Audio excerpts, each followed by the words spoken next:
عبدالله دوید خانی با این خدا بره دکتر ایکو حیوانات گم و که نخورسا تیز همون فراد کرد دویده دویده که برای تیز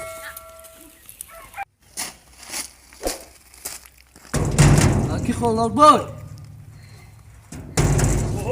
Lopay, بیا Aki Şerali ra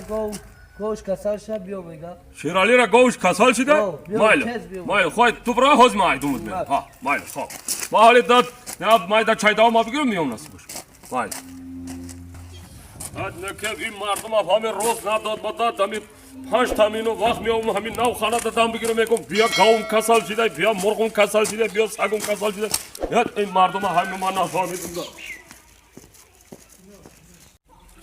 چی بالا شده باشه این گاوی شیرالی جانا چی بالا شده باشه چوکاتی شیرالی جان